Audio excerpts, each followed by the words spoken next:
Big boss Suman శెట్టికి కానీ secret task ఇచ్చాడా? మీరు నోరు విప్పద్దు అని. బిగ్ బాస్లో అందరి మాటలు వినిపిస్తున్నాయి, ఒక్క ఇతనివి తప్ప.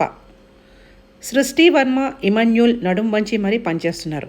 ఇమాన్యుల్ కామెడీ వరకు ఓకే, బట్ కామెడీ పేరుతో నోరు జారితే ఎలిమినేషన్ టైంలో ఇక అంతే. రీతూ చౌదరి అందరితో కలిసిపోయినట్లు, బాగానే ఉన్నట్లు కనిపిస్తున్న in front of crocodile festival మాత్రం పక్కా. భరణి డబల్ టంగ్, అతను మాట్లాడుతున్నప్పుడు other side of the coin అనే ప్లానింగ్ ఉండే ఉంటుంది. కొంచెం పుల్లలు కూడా పెట్టడం మొదలెట్టాడు అంటే బిగ్ బాస్ షో వంట పట్టించుకున్నట్లే. తనూజ మర్యాద్ మనీష్ కాఫీలో కొంత భాగాన్ని దొంగతనం చేస్తా అంటూ భరణితో డిస్కషన్ మొదలుపెట్టింది. ఈ కన్నడ స్మెల్ లేకపోతే బిగ్ బాస్కి కిక్ ఉండదనుకుంటా. ముందు అనుకున్నట్లుగానే మాస్క్ మ్యాన్, శ్రీజ గొంతులు బిగ్ బాస్లో ఒక రేంజ్లో గట్టిగానే వినిపిస్తున్నాయి. గుండంకుల్ అంటూ మాస్క్ మ్యాన్ని ఇమాన్యుల్ అండంతో బిగ్ బాస్లో ఇద్దరి మధ్య గొడవ ప్రారంభమయ్యి అలాగే సద్దుమణిగింది. ఎలిమినేషన్ అప్పుడు ఇదే రీజన్ అయ్యే అవకాశం కూడా లేకపోలేదు. మొదటి వారంలో ఇంతకన్నా పెద్ద సాలిడ్ రీజన్లు అంటూ ఏముంటాయి?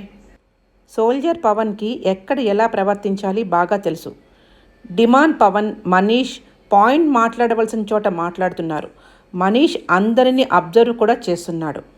డాక్టర్ ప్రియా కామనర్స్తో ఒక మాట అయితే మాత్రం చెప్పింది. సెలబ్రిటీలు మన దగ్గర మామూలుగా ఉన్నట్లు నటిస్తున్నారు, బట్ వాళ్ళు మనల్ని కామనర్స్గానే చూస్తున్నారు. ప్రియా మాట్లాడిన ఈ మాటలు వ్యాలిడ్ ఆర్ నాట్ ముందు ముందు బిగ్ బాస్ చూస్తున్న అందరికీ తెలుస్తుంది. క్లియర్గా ఒకటి అబ్జర్వ్ చేస్తే ఫ్రమ్ ద బిగినింగ్ నుండి బిగ్ బాస్లో యంగ్స్టర్స్ అందరూ వాళ్ళకన్నా కాస్త ఏజ్ ఎక్కువ ఉన్న కంటెస్టెంట్ని ఫస్ట్ టార్గెట్ చేయడం, హౌస్లో నుండి పంపించేయడం ఆనవాయితీగా వస్తుంది. ఈ బిగ్ బాస్ 9లో అందరికీ మొదటి టార్గెట్ సంజన అనిపిస్తోంది.